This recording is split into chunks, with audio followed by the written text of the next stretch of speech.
we go. So yeah, we're ready. Let's learn how to make our own functions. I know I teased you once, right, to just prove a point.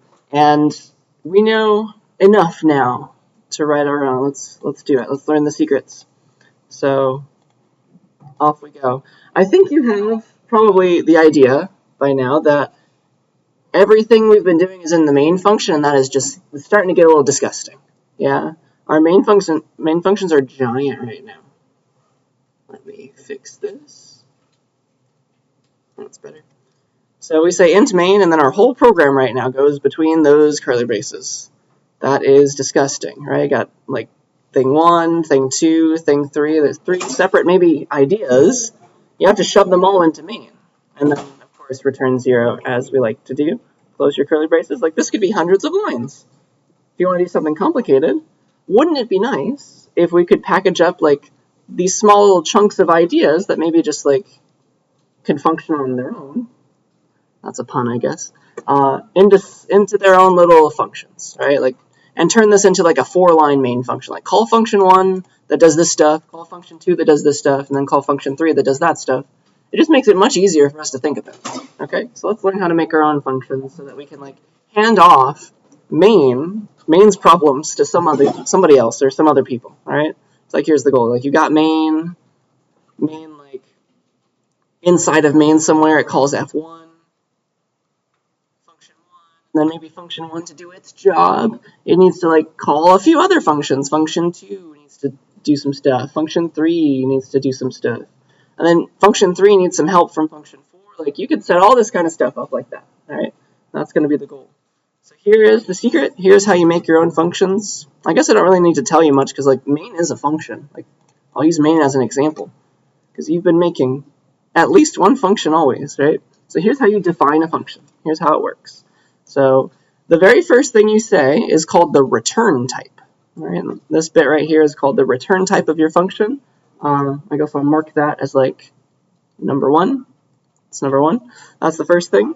And it's like you're promising to give back an integer by the time main is done.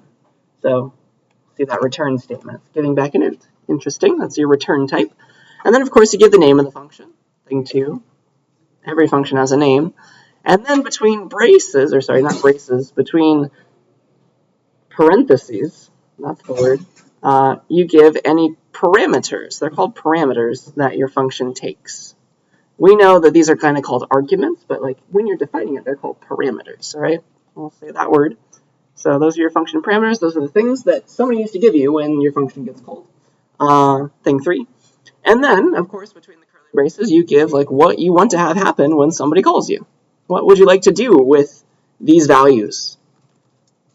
All right, that's thing 4, just the body. And then finally, some functions don't need this, but any function that promises to return something concrete like an integer better have a return statement somewhere actually giving back a value of that type that we promised to give back. Okay, so that's why, among other reasons, return some int is necessary in main. Okay, so that's the key, and return gives something. That's thing number 5. Okay, so that's the setup. Those are the words. Let me show you with another example. Let's make a function, a very simple function, that just adds 2 numbers, 2 integers. So you give it 2 integers. It's called add. It takes like one integer, call it x, some other integer, call it y, and it gives back a third integer, right? That's their sum. So it'll start like that, and then we're going to give a body and say what to do. All right, so we're going to have to return the sum. All right. So let's talk about that and call it.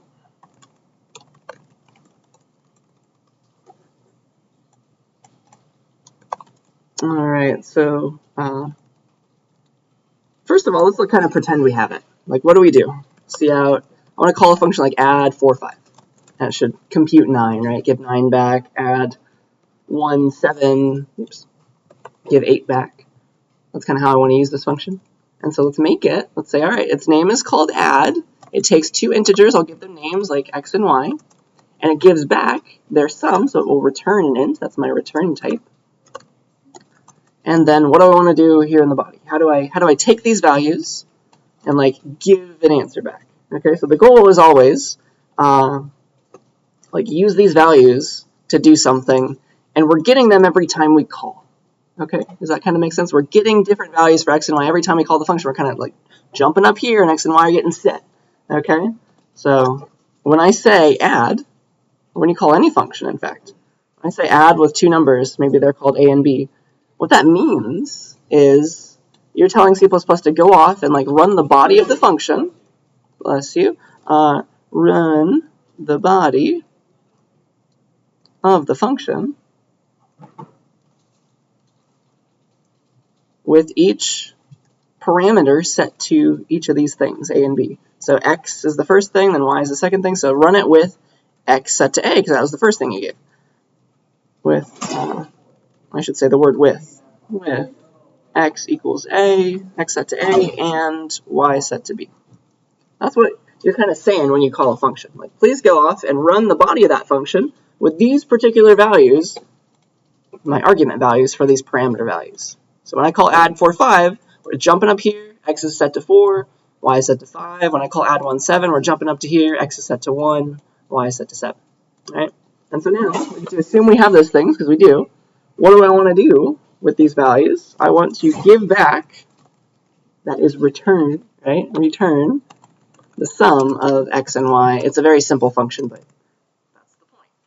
It's a good starting one. So I would like to return whatever x plus y is. Compute this value, return that to whoever called me. Okay?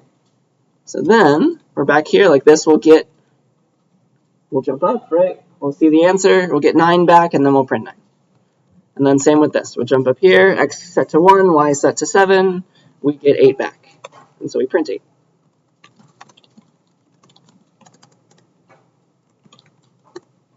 So yeah, 9 and 8. First function. Interesting. We good with that so far? It'll just take a few examples to have it sink in, I think. Yeah. Yes, I did. Yes, I did. All right. So that's our first one. Let me show you that this is a cool thing that you can do in C++. It's called overloading a function. So add is one word. You can have multiple add functions as long as they're acting on different things, and C++ can tell the difference. So you can make another add function that adds doubles, another add function that adds strings. You can have a bunch of functions with the same name as long as they don't clash, as long as the types don't clash. C++ can tell which one you mean. All right. So I'll copy and paste this a couple times. I'll make an add function on doubles. It'll take two doubles and return a sum, so it's another double. You see how this is a different thing? It's the same name called add still, but if you call it with doubles, C++ knows you wanted this one. Does that kind of make sense? It'll figure it out. And then same with strings. Like you can make a string add function, can't you?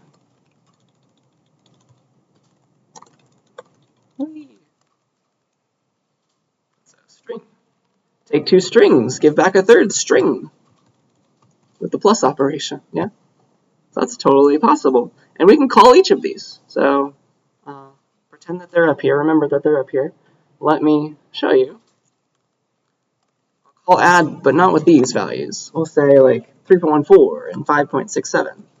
So this one knows that it's gonna like, okay, I gave double arguments. It's gonna go find which add makes the most sense, and it's the one that took double things. It knew that I wanted that add. Okay, that's called overloading functions. You have multiple functions with the same name, and I'll just figure out which one you want. And then if I had two strings, I space exclamation point, I can see out adding S1 and S2, and it knows that I wanted the add function that took two strings, this one. Because it's like, okay, those weren't integers, I'm not going to the other one. Those weren't doubles. All right, so that's how it figures out which ones to use. And so here's main, here are the definitions of here, all those different functions with all the same name. And there it's going, doing its thing. You see the original values, and like here's the new stuff. There's the double, it hit the double add function, this one. And then this one, it knew to call the one on strings, because those were the types involved. Okay? Alright. So those are functions that give answers back. Like you get to pretend that this call is going to be replaced, essentially, with the answer, the thing that's being returned. Okay? So it's meant to be used on like a line with cout, something like that. there are other kinds of functions that don't return things. So let me show you an example of that. Okay. Dun, dun, dun. Let's see. So that one is, yeah. Let's write a function that just prints out hello to the screen. All right. That's a different kind of function. All right. It's going to look like this. It's a starting line like this, and I'm not giving anything back. Right. I just want to call this function like this: print hello. No arguments, and just a semicolon on a line by itself. Like, go off and print hello to the screen for me, please. So this isn't supposed to be used in a larger context. It's not like give its result plus 2 or anything. This is a different kind of function. It doesn't give anything back. And so for functions that don't return anything, their type, their return type is nothing, and you have to say void. It's like it is the void. We say that when we're giving back nothing from our function. It just does something for us. It just is meant to be called on a line by itself. Okay. So let's talk about that one. I guess I want to use the same file. I'd like to make a function that kind of works like this. I can call it print hello, just on a line by itself. All right. And so it's a function called print hello. Takes no parameters, no arguments. Gives back nothing. It's void is the return type. Right? Gives back nothing. What do you do every time it gets called? What body do you want to run? I want to print hello and break the line. Right?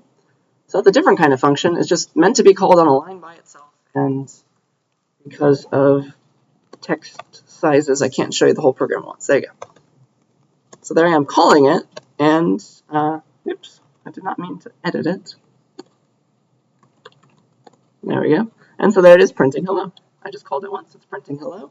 And the whole point of having a function is that you put a bunch of code in one place and you can reuse it. So all of our functions, just like add, we reused it.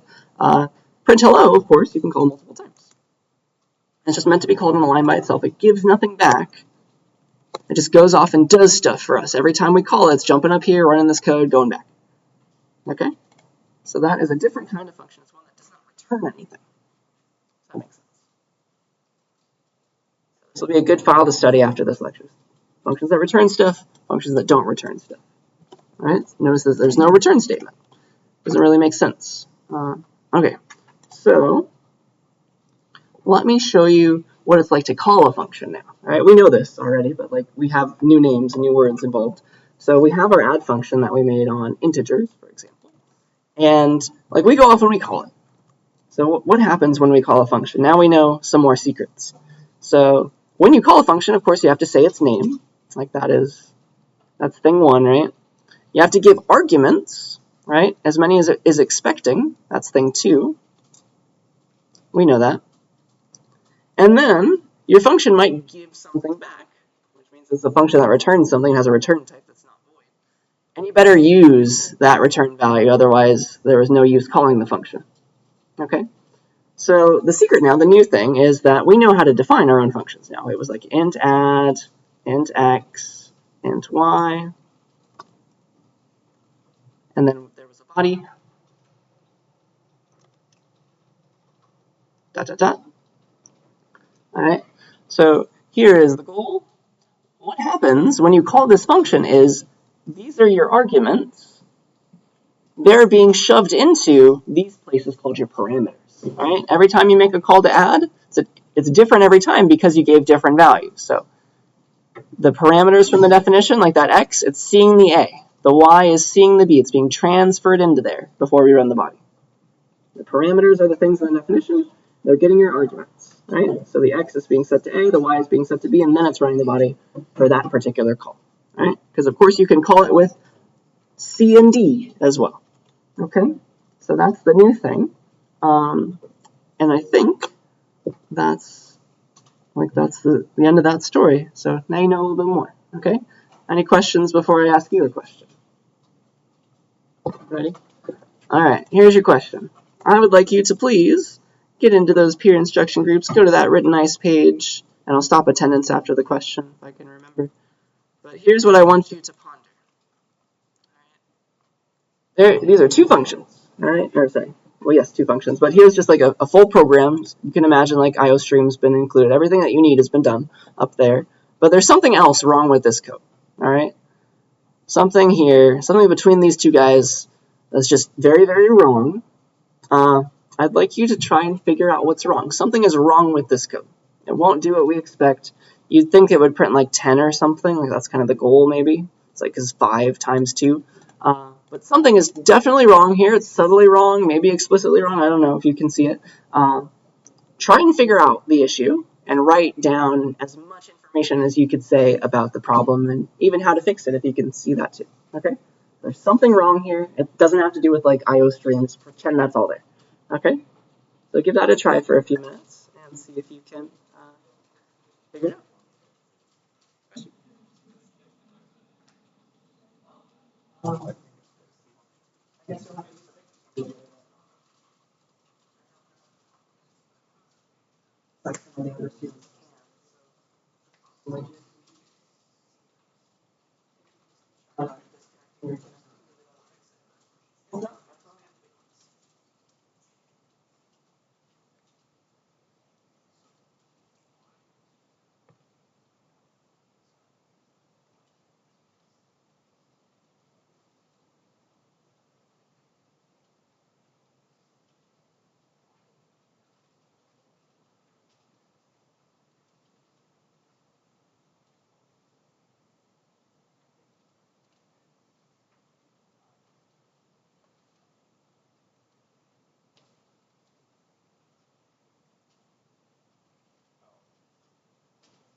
All right, I think that's probably enough time. Take a few more seconds to finish the thought and press submit, and we'll see what we're thinking.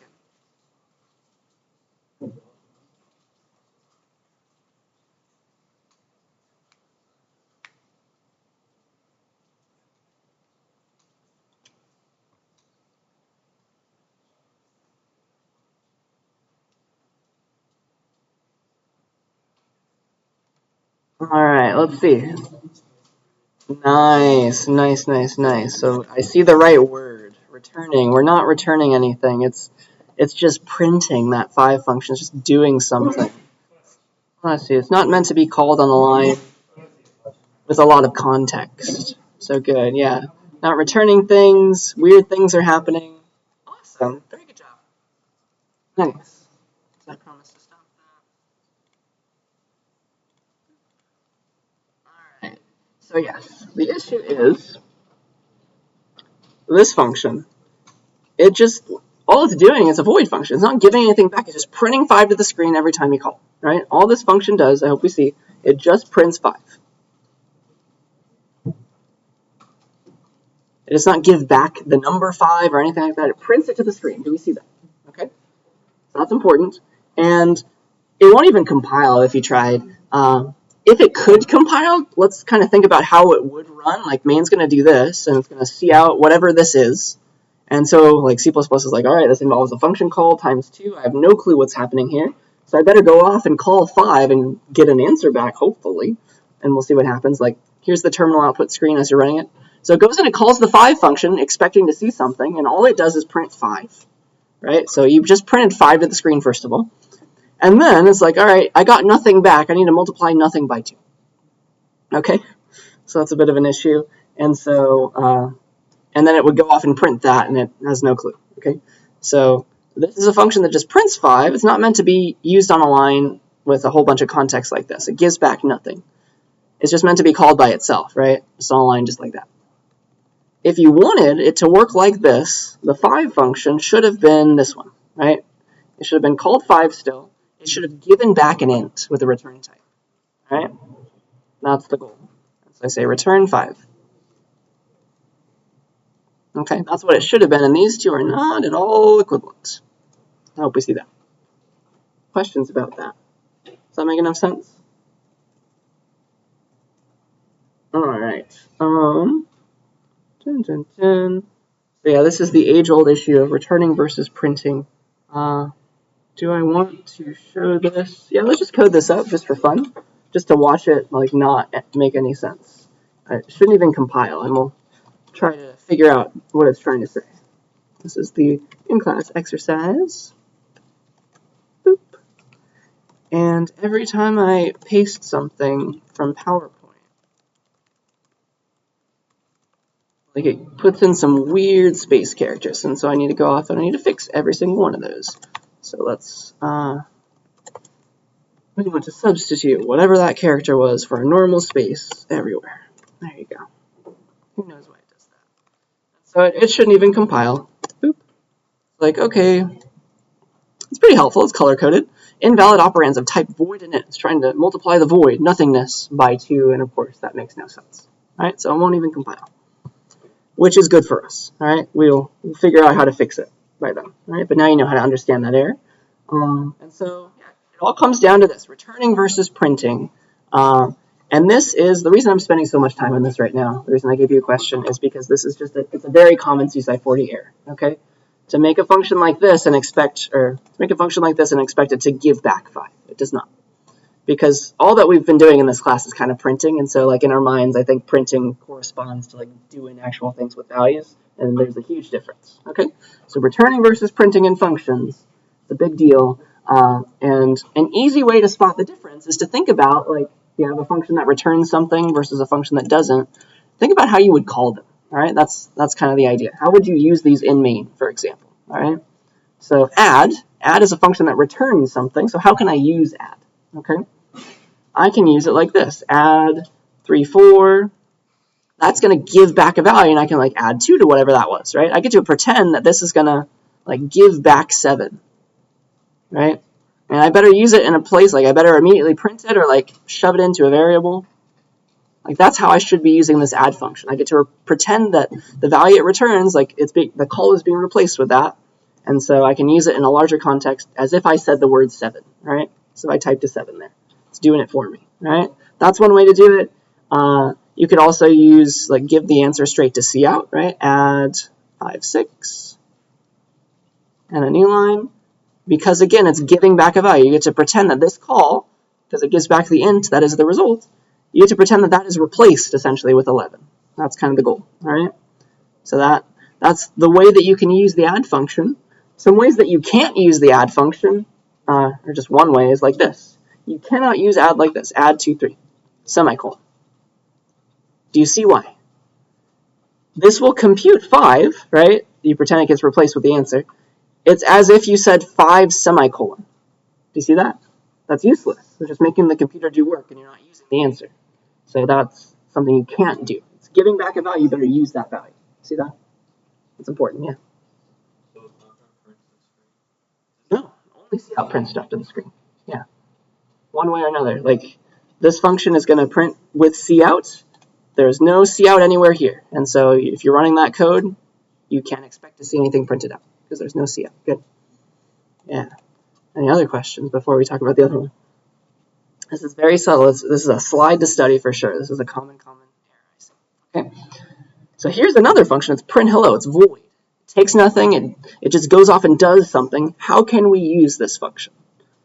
We just call it on a line by itself. Print hello. All right. And that's how it's meant to be used. And then it goes off and does its thing. All right. How can't we use print hello? You can't use it in a larger context because it gives nothing back. Like you can't be like cout the result of calling print hello. You see that? It makes no sense. So the idea here, like this makes no sense because it gives nothing back. And so like if it gives back nothing, how does cout print that nothing that it returns, right? So that's a problem. That's why you can't do that. That way it doesn't work, okay? It's not giving back a value. It's just meant to be called in a line by itself. It goes off and does something, right? If you return something, you get to pretend it's being replaced. That call is being replaced with the value that you get back, right? So yeah, it's subtle. There's a lot to it.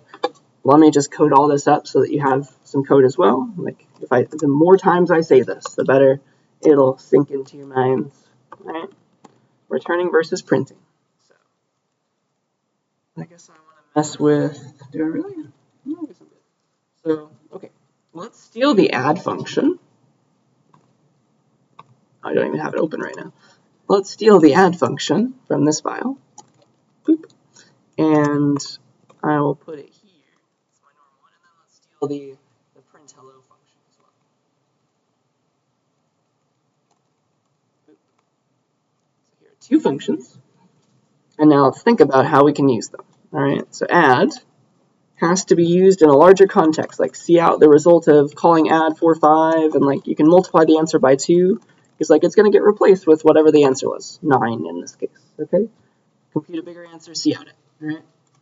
So that's how you're supposed to use that one, and then print hello, you're just supposed to use it on a line by itself, all right? And it prints hello, so that works.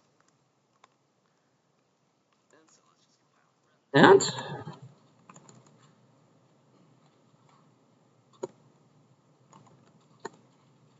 compile that. 18 and hello, cool, so that's the right way.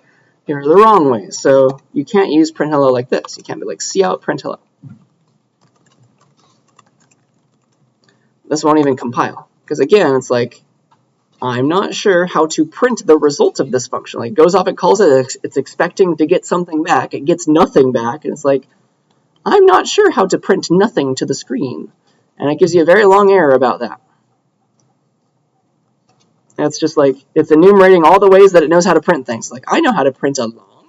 I know how to print an int. I have no clue how to print a void. And that's what it's saying. And so it won't compile. Sometimes the error messages aren't the best. And then, okay, that's how you can't use that one. And you can't use add like this. I mean, you can say it. This will compile and run.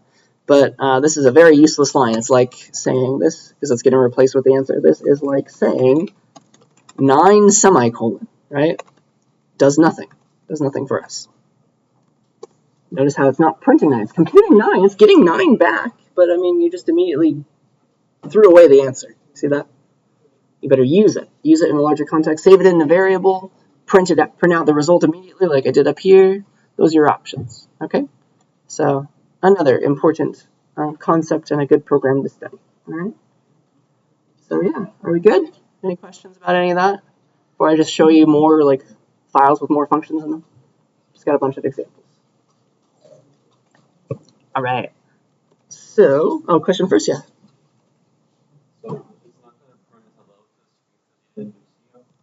Where? This one? Yeah. It does print hello to the screen. That was the whole point. There it is printing hello. Yeah, it jumps up here, runs all this code. That prints hello, yes. Could you, in the arguments, can you put vectors instead of numbers? Absolutely, any type is valid as an argument. It doesn't have to be an int. It'd be like, yeah, vector of int x.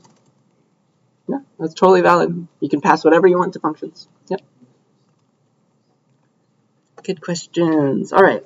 So yeah, let me just show you a bunch of ideas, and we'll go from there.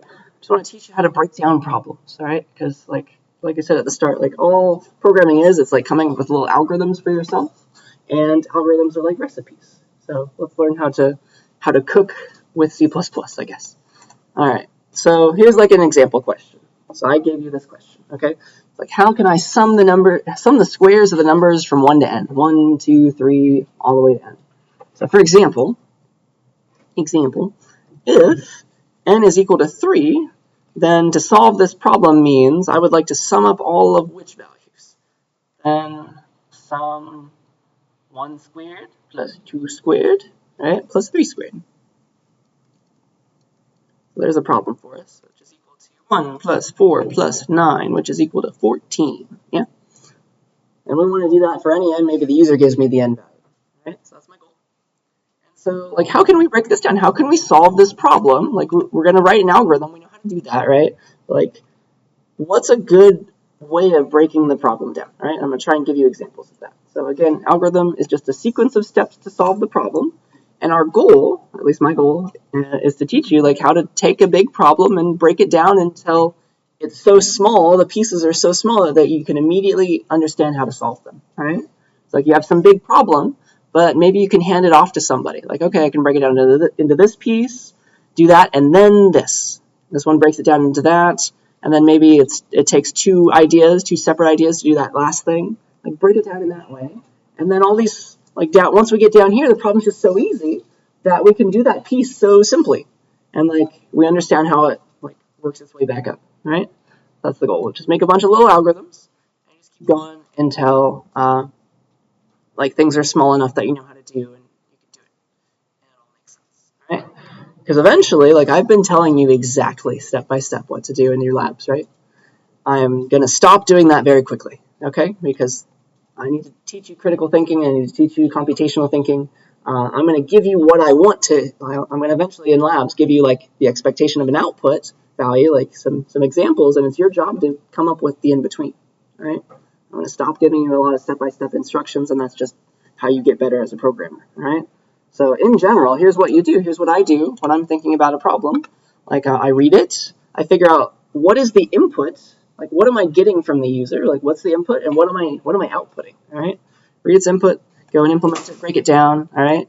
And then there's always an intermediate stage, because usually when you write some code, it's not immediately correct. You have to go and test your code and debug it until it's nice. Don't just keep, like, make a change, submit it to the auto grader. You should be testing your code yourself, right? And then you can print out some intermediate values. Usually that helps a lot. That's a good way to debug. Okay. So yeah, let's take this beautiful problem example and we'll break it down. All right. What's the input? What's the output? How does data flow? Like, what are the different pieces? If you stare at this long enough, hopefully, you'll see that there's, like, three main chunks of ideas in this problem. Okay, in this example problem. I need to know how to sum things, right? That's something I need. I need to know how to square things, right? And then I need to, like, be able to enumerate a bunch of numbers in order from 1 to n. You see how those are, like, the three main pieces of this problem? That's what I want you to eventually figure out, okay? And then, how does the data flow? Like, what do we need first? What's the order of doing these kinds of things, right? In English, it kind of is a little bit backwards, right? I need to sum the squares of these numbers, so I need these numbers first, right? That's the very first step. You see how I'm reading that? That's important. All right, so, like, this is step 1. I need these first. Need these first. All right, that's important. And then once I have those numbers 1 through n, I need to go off and I need to square them, right? See how that's step 2. Step 2. And then once I have the squares, I need to sum them all up. That's step 3. See how I'm breaking it down? Ooh, magic. All right, so that's the goal. That's what we're going to do. And just for fun, we'll break these down into just a bunch of different functions, I think. Okay? So one thing I do want to show you is just to get your scaffolding right, that you can do a thing called stubbing out your functions, make stubs of your functions. That's the fancy terminology. So, like, I'm going to make a bunch of different functions to do these little pieces and then hook them together. But as we get started, I like to start from the top down sometimes. Like, remember when I was doing the add example? I was like, let's pretend we have add. Here's how I would use it. That's kind of the way I start my programs. And then I go off and I make add. Okay? So let's just get something that compiles, and we'll fill in the nitty-gritty later. And let's do that using stubs, all right, before we write the actual code. Okay, so the function I'd like to write is called sum squares from 1 to. That's, like, the best name I could think of.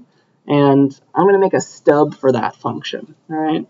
I'm going to make a stub for it just to get everything right and compiling, and then we'll implement it and make it correct, all right?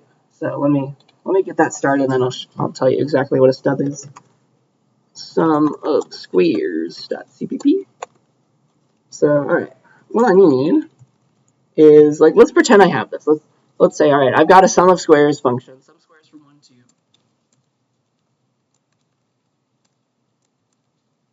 And then I need to, like, do some stuff here and some stuff here and, like, give it a body. Like, we'll get to all that, right? how would I use this function? How would I use it? Because that'll tell me how many parameters I need, right? How am I going to use this function? Like if the user was like, all right, I want to sum the sum of all the squares from 1 to 3, for example. It's just that value of n is kind of what parameterizes the problem, yeah? So here's kind of what we would do. Like, we'll ask the user, hey, give me n. Enter n, and then we'll get it, colon space, oops, too many colon spaces. We need an n variable, cn into it. And then I want to be like, all right, go off and call this thing, sum squares from 1 to the problem. If it was up to 3, give the 3. Give the n that the user typed, and like that will give me an answer, and let's see out that answer. So that's how I want to use this function. That tells me exactly how many parameters it takes, exactly what types they are, exactly what I should expect to see. I have a return value, right, because I'm going to use it like this. So like that answers a whole lot of questions, right? Sum squares from 1 to 2 needs a parameter. Let's call it n, right? That's the number I'm getting. You can have two n's. This is the sum squares from 1 2 version of the n variable. This is main's n variable. They're separate things. All right, that's fine. And then a needs to return an int because the sum of a bunch of squares of ints is still an integer. Okay, so that's the goal. But right now it doesn't really do much, right? This is the right outer parts, but like the inner parts, it needs to return an int still. Yeah, like we need to solve the problem. But if we just want to make sure everything compiles, get our scaffolding ready to make a stub, we're almost there. We'll stub our function out just to make sure it all works. A stub is just a function that like does the very bare minimum to compile. All right. So what's the bare minimum we need to do to get this function to compile? It just needs to return some integer. All right. So it doesn't have to be correct. It's just a stub right now. So I'll return 42, pretending that that's the answer. Okay. So that's the goal. Let's just get back some value of the proper type. All right. So this is obviously not correct, but it's a stub right now. It'll just make it so that like I can test my scaffolding, make sure that everything compiles, like everything else works, and then I can go off and solve the real problem. So like enter n 3, the answer is 42. Enter n 5, answer is still 42. Okay. So that's a stub. All right. We just haven't given it a real answer yet, but everything else is in place. Okay. Okay. And then now we can actually do the real problem. Okay. So that's helpful for us. So here's kind of my thinking. All right. I need a way to like, let's go back to the order and the data and all that. I need to enumerate all these numbers. I need to square them up, and then I need to sum the values. All right. So here's kind of how I might break that down. So I need to enumerate 1 to n, right? Whatever the n value that I got. So that's going to involve a loop, right? Because I'm not sure where it stops. I need to loop until I'm done. And I think I'll just put the loop in that original function. I'll loop from 1 to n there. That's where I'll do the enumeration. And then whenever I need to square something or sum some stuff, you know that it's very easy to sum stuff. You can just use the plus, but like we're going to use our add function because why not? So that's how we can sum two values. We'll call our add function, and then we'll make a function called square. That squares things. We'll hand off the problem to smaller people, okay? So there's square. Makes sense, right? It takes a number. It's meant to give back its square, which is still an integer, right? Because we're squaring whole numbers. So those are the things we will now go off and implement. So let's make a square function, and then I can steal the add function as well. Where do I want to put that? I'll put it above, actually. So there's that one, and then I'll steal my add function as well. Boop. So I need both of these. All right, so square. How do you square two numbers? Return x times x. It's not too bad. And then now this one. All right, how do we implement it? I need to enumerate all the numbers from 1 to n. So I need a loop. So for int I equals 1, I is less than or equal to n, I plus plus. What do I do with I? Like, all right, that's my current value that I'm working on. I want to square it and then start summing up all those squares. Yeah. So, all right, I better have a sum variable. Int sum starts at 0. I'll mess with sum in here. Sum like equals blah blah blah. And then by the time I'm done with this loop, I will have added up all of the squared things, right? Sum of all the squares up from 1 to n, and then I'll have an answer in that sum variable that I can return. Okay, that's my goal. So now how do I use the rest? So I've got a bunch of numbers. I've got like 1. I'm sitting on 1. I'm sitting on 2. I'm looking at 3 right now. If n is 3, I'm looking at all those values, right? I'm going to square them and add them into some using my functions for fun, okay? How will I do this? Well, all right, sum needs to become itself, right, plus the squared version of my current value, like my 1, my 2, my 3, so my I, plus square, whatever the square of I is. See that? So that's what we need. That's how we call it. And then plus, we have made an add function that does plus, so we're going to call it anyway. So like, sum up the addition of our current sum value with squaring whatever I value I see. Isn't that cute? And so that's going to solve the problem. Does that make sense? Start off our sum variable, and every time, like we're going from 1 to n, we are squaring each of those values, and we're adding it into our sum variable, like just like that. By the time this loop is done, we've gone through every number, and we've got an answer in our sum that we can return. Yeah?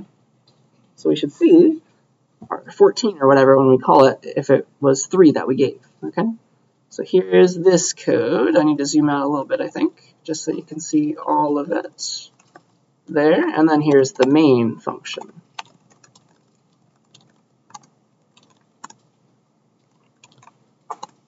All right, enter N3. I get the 14. Isn't that beautiful? It seems to be working. And then 5, apparently it's 55, 50. It's a very large value. Okay. Any questions about how these are all working together? Got a number from the user. We started off with a stub just to make sure everything compiled, and then we filled in all the pieces. And then it's kind of easy. It's easier to read when you use more functions. Sure, I could have said I times I here, but like I can immediately see that that's squaring a value, right? Assuming I implemented this right. That's very powerful. It keeps some stuff out of our mind so that we can think about other harder things. Okay? That's the beauty of programming with functions. I like it. Any questions about this before I show you other things? All right. So that was the first cool thing. Next cool thing is when you have a bunch of functions, usually, right, you're in your program, main is where the program always starts. You can't get around that. Main is where everything kicks off. And so usually, main should be like the star of the show for your file that has the main function in it. And so I'm putting a bunch of functions right now above the main function, if you can see. Main's way down here. And all these other functions are stealing the show. Wouldn't it be nice if main was up here? Like, then I can see exactly what's happening when the program runs. Like, I don't have to look too far into the file. Like, that's a nice thing, okay? But the issue with that is I can't move it. It won't compile right now. If I try, it's going to be like, I don't know what you mean by sum of squares from 1 to. What are you talking about? C++ is ancient, and it doesn't like, it only likes things in order. So like, if you try to call a function that gets defined below, it has no clue that that exists yet. So that's an issue. So if we would like the main function up here, and we do, that's a good thing to have it there. What you can do is you can declare, just like you can give declarations of variables and like give them values later, you can do the same with functions, right? You can declare that they exist above main and then define them below main, just like this. You can say its name without the curly braces, just get rid of the curly braces and replace with a semicolon. This is you declaring that this function exists. I promise C++ to eventually implement this somewhere. Then you can call it and it's happy, and then you can give its implementation somewhere else, okay? And that's going to be the goal. So this is a function declaration right here. And you can put that up at the top. And that's still very useful, right? Because then you can just like enumerate all the different functions that you have in one spot, all right? And this is your function implementation. Function impl, okay? So that's that. So let's do that. Let's do that for these guys. So, okay. Honestly, the only one I need to declare is sum squares from 1 to, but we're going to do it for all of them. That's the only one that main was looking for. But yeah, that's a function declaration. Let's do the same for add. Bring it up here, get rid of that curly brace, replace it with a semicolon. We're just promising that these exist. If you want to use them, go for it. I'll give them bodies later. All right, so these are function declarations. All right. And now, C++ is very happy. It's like, okay, yes, I understand that this function exists. I will wait to see it, but I won't complain about not knowing that it's there, all right? Then eventually it finds its implementation down there, and it's happy, okay? And this is just nice and clean. It's like, okay, these are the functions that you can use in main. That's essentially what you're saying. This is all the information you need to know how to call them, right? That's perfect. Right? If I this function, I need to give it an int, and I can expect to get an int back. If I want to call this function, called square, hopefully it squares a number, it takes one thing and it gives back an int. I know how to call it. I know how to use all these things. That's all you need to show somebody if you write code for them, right? You don't need to show them the bodies. Does that make sense? That's kind of useful, just to put everything up top, and then main is now the star of the show again, okay? And everything, all the supporting cast is down below, okay? So there we go. I think, yeah, there's just one last main section for the day. After you've written your code, like, you try it on a few things, it seems to work. How do you know when you're done? How do you know that it's right, that it passes the auto grader? Well, in the real life, in the real world, right, there is no auto grader, and so you have to make your own. Let's learn how to test our stuff. How do you know? Like, maybe like a function that you wrote. How do you know that that is doing the right thing always? That it's correct, right? Like this square function. Like, how do we know it's right? Well, it would be nice, like, if it worked on every possible input, right? So one way to technically check that is like, okay, there are a finite number of integers. I've told you, like, integers are 32 bits long. You can hold between like -2 billion something up to +2 billion something. And so there's only about 4-ish billion integers. Let's just type them all in and see the answer and compare with my calculator. That's something you could do, right? Then you'd be 100% confident that your square function works. But obviously that's just not feasible, right? So is there a middle ground? And the answer is yes. Okay.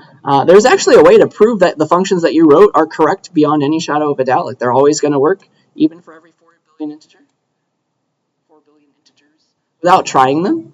And you'll learn more about that in CSCI 26. Like, you can prove using math that functions are right. But we'll do the thing that pretty much everybody does in industry. Instead of that, we'll write a bunch of things called unit tests.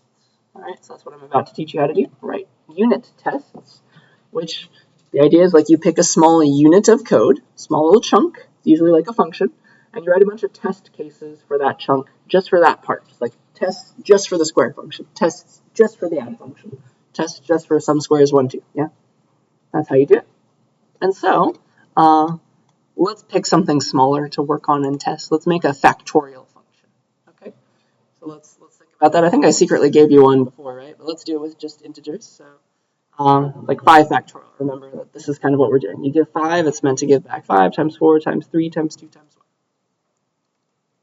So what's the return type if we ask for 5 factorial? There's no such thing as like 6.5 factorial. So you can only take whole number factorials, right? So the return type of multiplying a bunch of integers together is still an integer, yeah? And then there's one parameter, right? The thing you want the factorial of, right? You need to give that, otherwise your function has no clue what am I factorial of what.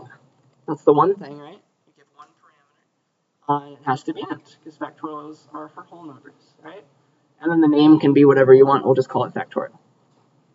And that's enough to write a stub, yeah? That's totally enough to write a stub. So let's get that started. I'll make a new file called testing.cpp. And I would like to make my factorial function, right? Just like cout factorial of 3 or whatever.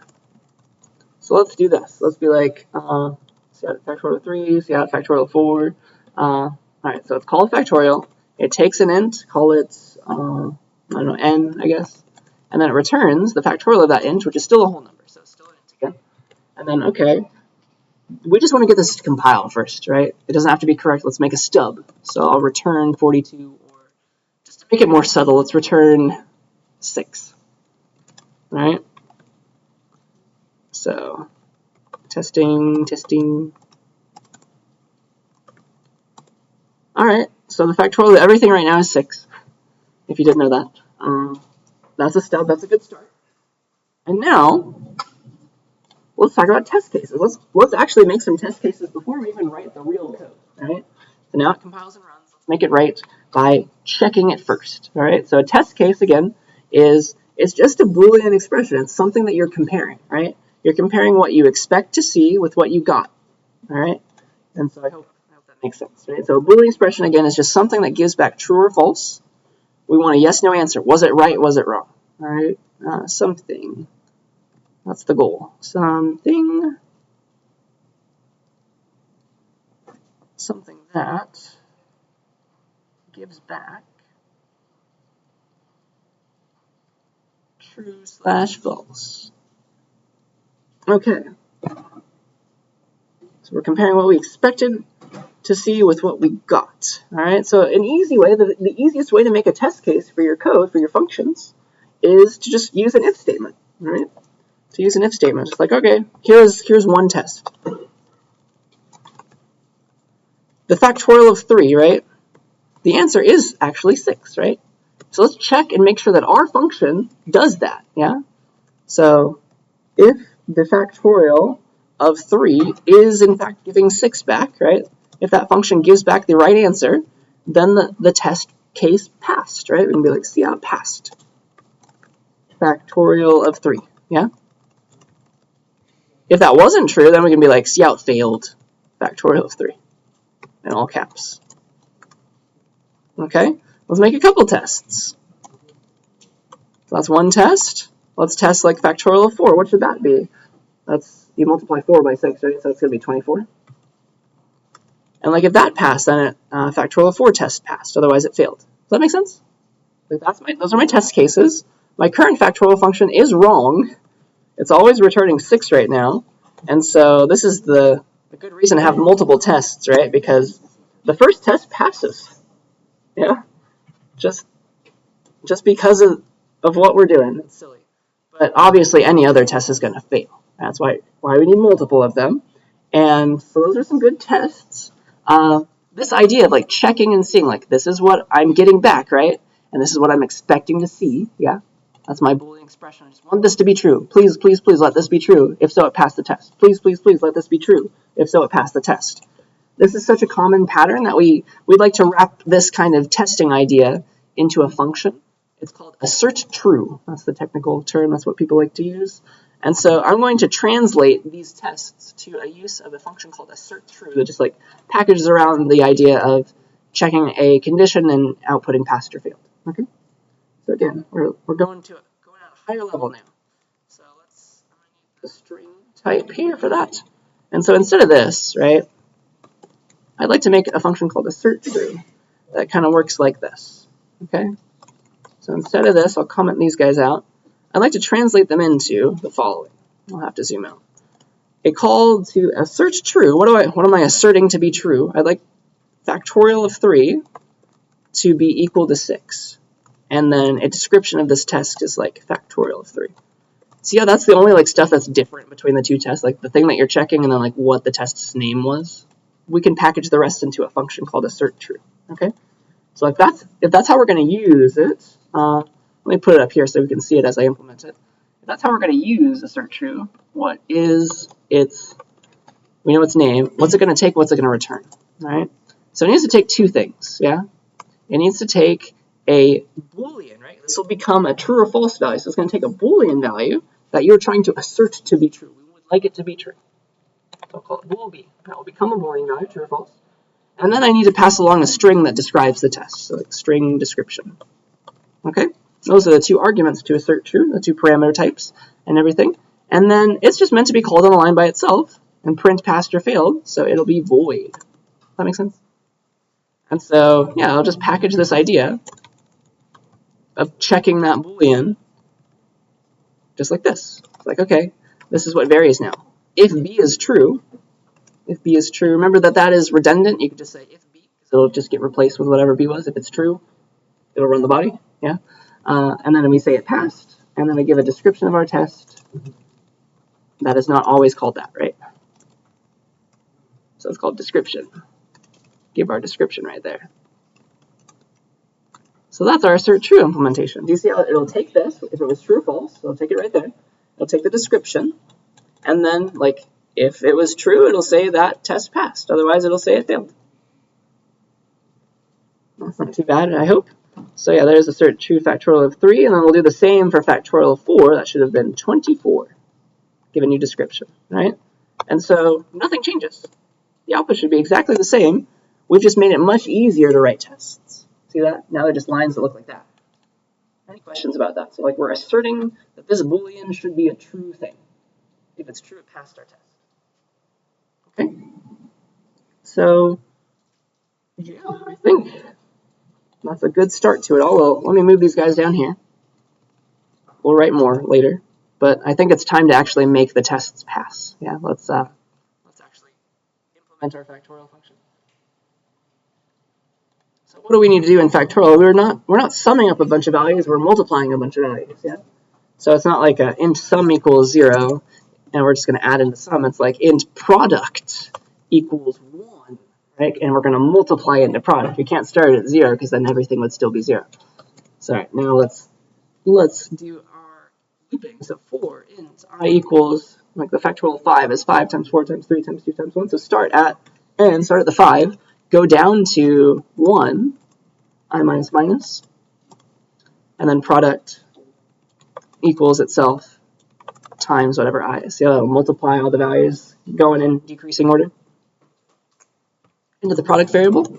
And then by the time we're done with this loop, we've multiplied all the values in, and so we want to return product.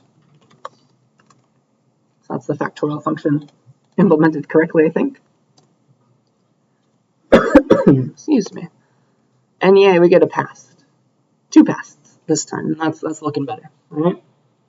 So now the question is, are these 2 tests good enough? Do they convince us that factorial is right? No? Why not? That's true. But I mean, it's a slippery slope. Like, do you want to test 2 billion more numbers? Like, or is there a happy medium somewhere? I think that's the main question. It's a philosophical question. Maybe to you, more tests, like you want like 10 tests, maybe like 15 are good enough for somebody else. Like, it depends. But I do want to at least try and describe what it means to have enough tests. So like you want to be thorough with your tests. Like, do your unit tests cover your code? All right. And what I mean by cover is that, like, is all the code running? Like, are you handling all the little corner cases, the things that might not work, right? So like, a good definition of cover is like check that all your lines make sure that every line in this is getting run, and it is with our current tests. Check that all lines are hit, like they're being run by at least one test, are hit. Check corner cases,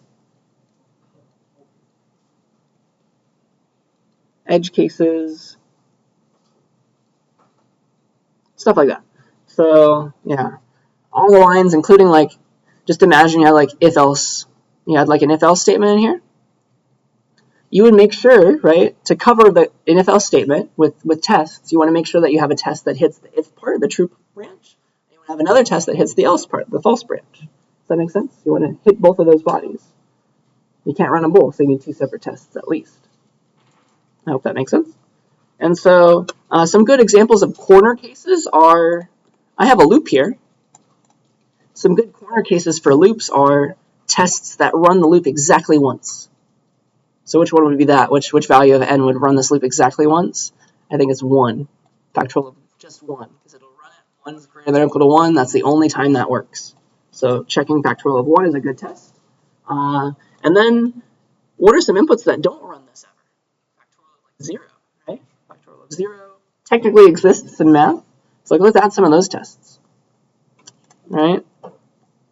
That's the goal. We can add more normal tests too, just like, all right, just make sure the loop runs a few times. Factorial of 5 is supposed to be 120, I think.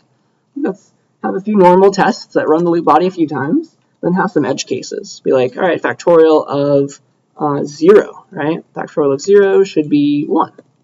It's just defined in math to be 1. Just make sure our function does that, right? And that's an edge case because the loop body, it's a corner case, runs 0 times, which is not usually what you would expect of a loop. Right? It's going to skip the loop entirely because 0 is not greater than or equal to 1. See that? So make sure everything still works there. Factorial of 1 should also still be 1. So the loop body will run 1 time. That's another edge case. Off by 1 errors are common in computer science. So there's some more tests, right? And cool, they're passing. So I have some more confidence that my program is correct. If you think about it, there are more options for factorial. Like, factorial is able to take any integer. I think it's going to work for positive values, but integers can be negative as well, can't they? So making tests lets us think about this. And so, okay, what is factorial of negative 1, right? The factorial of negative numbers does not exist. what do we want to do here? So like just thinking about tests helps us implement everything properly. Like what do we want to do for the factorial of -1? Like there is no right answer. Do you want to stop the program? If so, you can't really test that. There's other things that you could do that I'll show you later in the class. But like, what do you want to do when you get an invalid operand, right? Invalid thing to take the factorial of. What should it be? I don't know. Maybe you can always just give back -1, just like a value that the factorial could never be for any negative value. That could work. Right now, it's not doing that, right? Because factorial of -1 is just the same as factorial of 0. It's not running the loop at all. And it's returning the default value of product, which was set to 1. So if we want to do something special when the factorial is negative, thanks to our tests that told us that as we were thinking about them, we're going to have to add an if statement, right? So if you have multiple returns in your function. So if n is smaller than 0, if it's negative, there is no factorial of a negative number. So let's return -1 and just be done with it. The second you say return, it ends that function. It's given back that value. It's not running anything else. All right. So once we get here, just the function is over at that point. It's not going down here to run the incorrect stuff when it was negative. Okay. So that will now return -1 whenever it's a negative value, and that will pass all of our tests. And I think this is enough to be confident that factorial will do the right thing, according to our definition of the right thing. Like this was a design decision right here that you could have picked something else to do when it was an invalid input. I chose to do that. Okay, but those tests are worth their weight in gold. Do you see how we are very confident now, thanks to all these tests that we wrote, that factorial is going to do the right thing for any other number? That is a very useful thing to have. All right. So if we are happy, let me show you what I'd like you to try. So here is the first line of assert true. Here's what you need to know how to call it. I'd like you to try writing some tests in this style. Where do I want to be? I want to be here. All right. So here is assert true. I'll put it up there. I would like you. Let's go to the written nice page again. Why not? I'll clear it back out for us. So refresh the page if you're still on it. Refresh it so that you can start fresh. And here's my question for you. There is something wrong with this square function. Right? It's not doing the right thing. See if you can write a test case that will fail. Right? Check for you're calling the square function is equal to something, right? Like it should have been this, but it's not going to be that right now. It's going to fail. So see if you can use assert true to test the issue. And write a good test, which is going to be a call to assert true with a boolean and then a string. All right? Give it any description you want, but the boolean part, that's the important thing. Check a result after calling square. It should have been this, it wasn't. All right? Which test case will show you the problem? Does that make sense? So give that a try for a few minutes.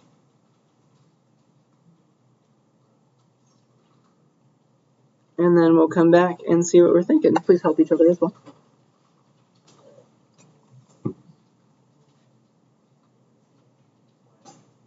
There's something wrong with this function. Write a test to discover it. Yes, question.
Let us check. What do we got? What do we see that is the issue? What's a test that does it? Nice, that's a good one. Square of 5 should be 25. Right now it's not. Good. Square of 4 is taking doubles, though. That's good. 4.0, that's good. Square of 2, very, very good. We see, right? Those will all fail right now. There's one test that will pass, right? There's one test that will pass. Squaring, maybe 2, actually. Squaring 1, right? If you call square on 1,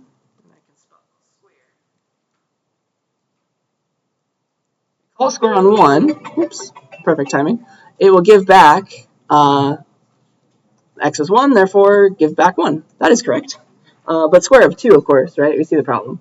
Square on 2 will give back 2 when the answer is, of course supposed to be 4, right? So that's an issue. And so you can use assert true to check a call to square like this one and be like, you know, it should have been 4. Square on 2 or 2.0, whatever, should be equal to 4. And you can give it any name you want, test 1 or something. I don't know. Does that make sense? So it's always the idea of checking what we expected to see with what we got back, really. Like whatever it gave us back, check it for 4. Was it 4? Okay. I hope that makes sense. And then you can just like overwrite and go back to the create edit post. You can overwrite what you did because I have one more question for us. Right? You can change it, resubmit it. All right, let me fix it. Right? Or so I think. So let's let me change the code to this. Let's say, all right, we fixed it. The test passed now for 2. This is better, but still not right. What's wrong with this one? See if you can write a test case.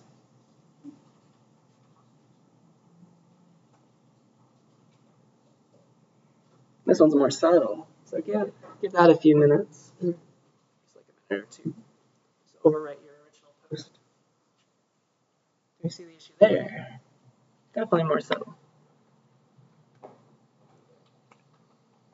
That was the worst place I could have put water.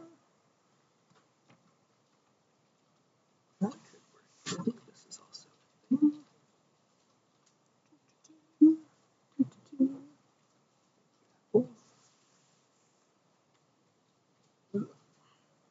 I don't know if I trust that.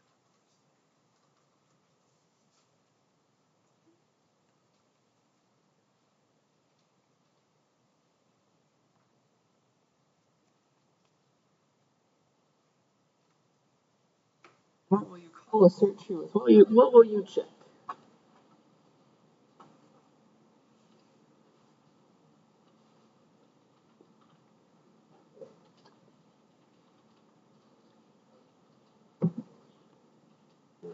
Do that too.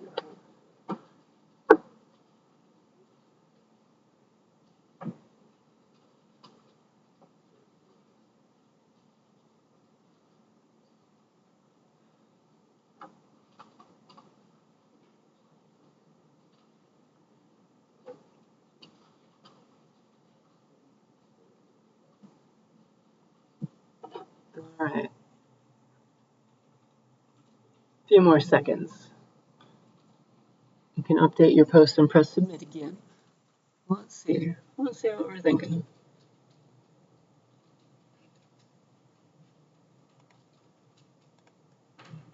All right.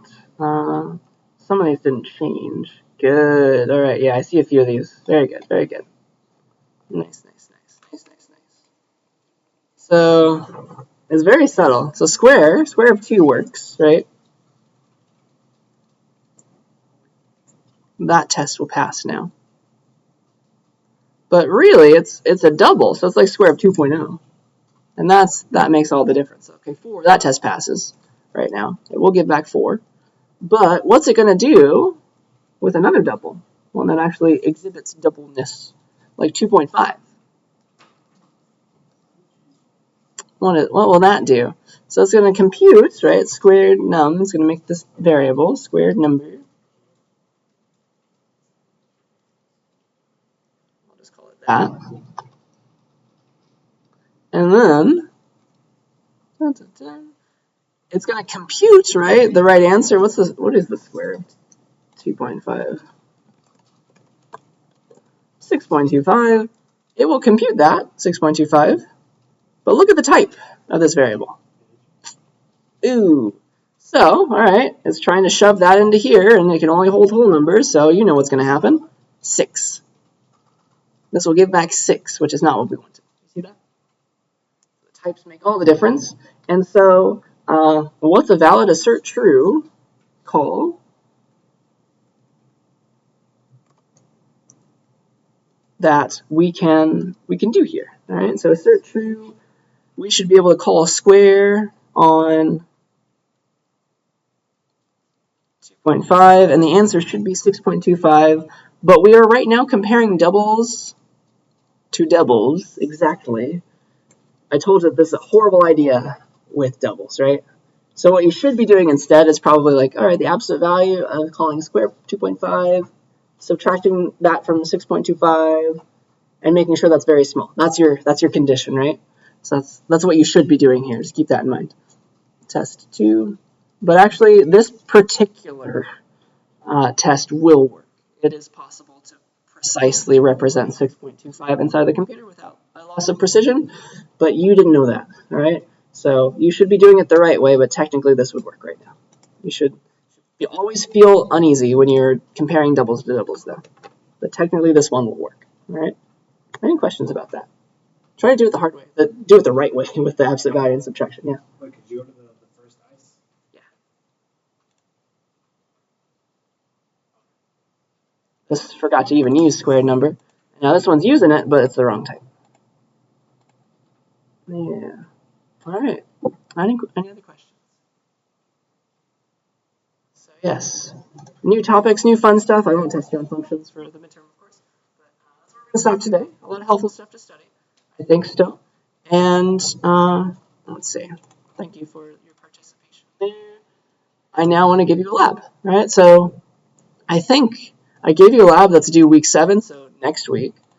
And so that's still out, but let me give you another one once you finish that one. Just why not? You'll have options now. This will be lab 4. It'll be due week 8, right? So this one, let's look at it. So this one is about vectors and things. Let me go and get to the starter code real quick. Starter code 40. What was it? 304. Cool. So got a bunch of files. Before we get there, I want to say that starting from this lab onwards, you can work in pairs of 2, right? So feel free to do that if you're interested. I'll probably allow that for the rest of the class. What I want each of you to do, though, if you work in a pair and you're sharing your code with each other, you're allowed to do that now. I want you to submit separately to the autograder, all right? It's just easier for me to give you a grade, but I want you to include a comment in your code talking about who you worked with, because when I see identical files, otherwise alarm bells would go off in my mind, all right? So just make me feel nice about that. And yeah, I can help you get your code efficiently between each other if you're having trouble with that. I have some ideas. But yeah, you're allowed to work in pairs. Not required, but you're allowed to now. Just pairs of 2, though. No more than that. So yeah, feel free to use Discord if you want to find a partner. That's a good way to look for it. I can also just start a list. If you're shy, I can pair you up. Whatever you want. But that is some logistical information about Lab 4. Starting on that lab, you can do that. So yeah, for the rest of this, let's talk about what you're actually going to be doing. So you got 3 files, one of which is not a C++ file. This is the entire works of Shakespeare. All right. So we're going to do some stuff with words. So this is what I want you to do. For the first one, it's called longest word. That's the program that you're going to write. You're going to find the longest word in a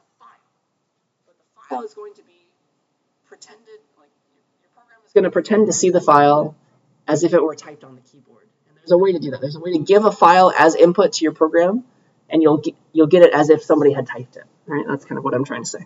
So this is what you do when you want to give an entire file to your program. You say you run it, and then you put a little less than sign.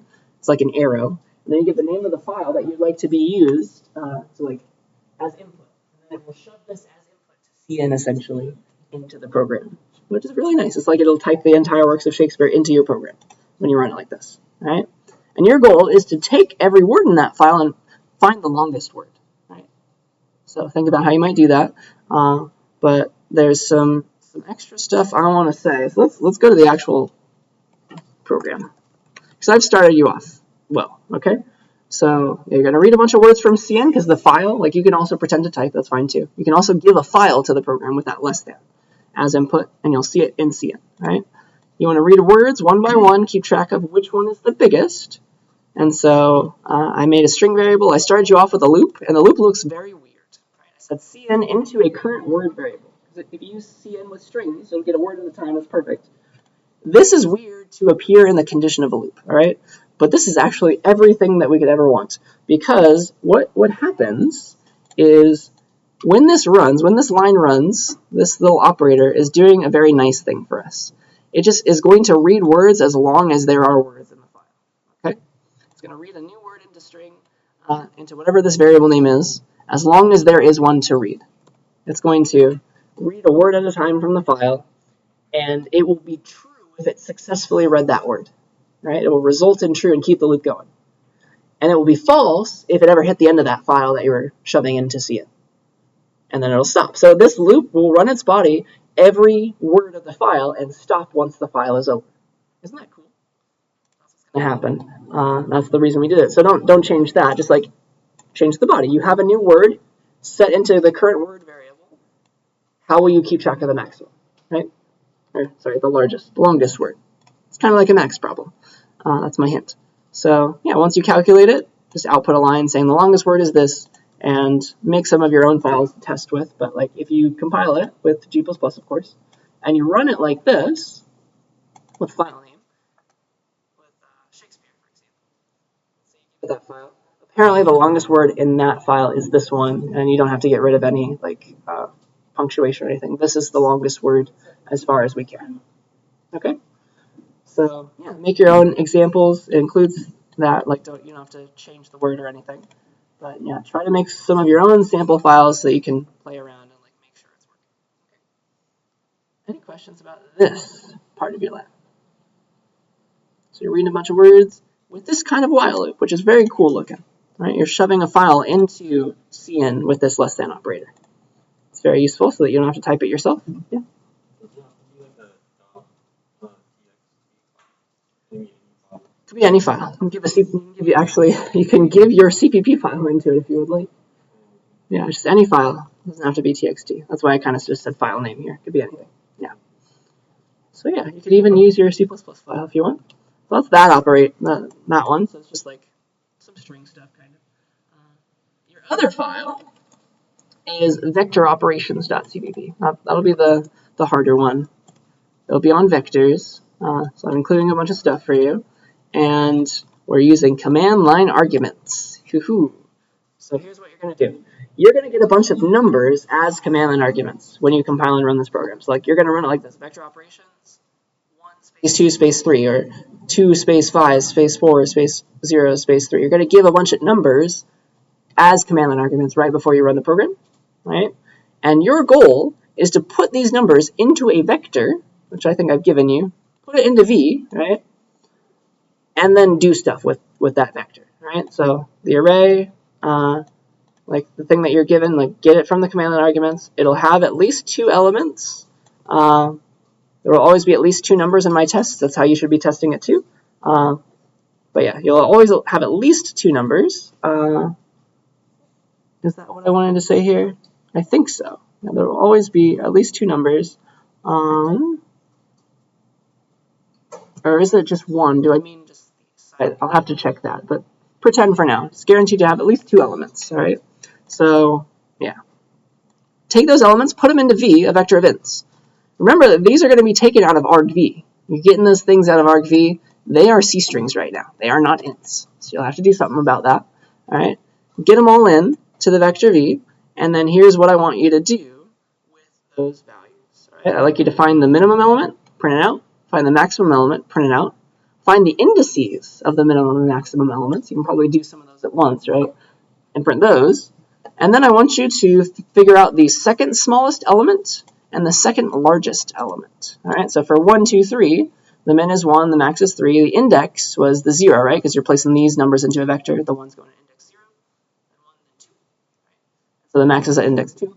And the second smallest element and the second largest element are the same, right? Because it's the 2. It's in between them. See that? So that's why you see that output. But your vector didn't have to be in order, right? So here, you could have typed this one. And so, again, the minimum number is 0. The maximum number is 5 out of here. But the indices are different. The index of that 0 is 0, 1, 2, 3, right? It's the min index. And the max index is 1, 0, 1 for the 5. Does that make sense? And then the second smallest element is 2. That one there. The second largest element is 4. It's the one before the 5. Okay.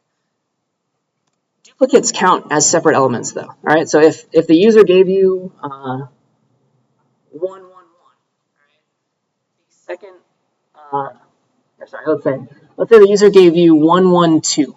That's a good example. If the user gave you 1, 1, 2, like they ran it, vector operations, 1, 1, 2. The second smallest element is still 1 because like you treat the second one as a separate thing. Okay, that makes sense. That's the idea. That's what I mean by that. So yeah, this is what you have to go and do. You're going to have to go search through that vector for stuff. All right? After you read it in from the command line arguments into this V. All right? And this is the kind of output I want to see. Any questions about that? What do you mean by min index and max? It's the index in the vector of that element. So remember that you're going to take these and put them into a vector. And so the index of this would be index 0, 1, 2, 3, 4. Remember that? So that's what you're doing. So then the index of the minimum is 0. That one, right? 0, 1, 2, 3. That's its index for that. Okay. Yeah. Any other questions? Yeah, so that'll be the harder one to do, but it is very fulfilling to get it working. All right. So yeah, I'll just compile and run it in these ways, and yeah, then you're submitting the CPP files, not the complete works of Shakespeare. All right, just the CPP files. So yeah, I think that's all that I wanted to say about your lab. If we're good, that's all that I wanted to record.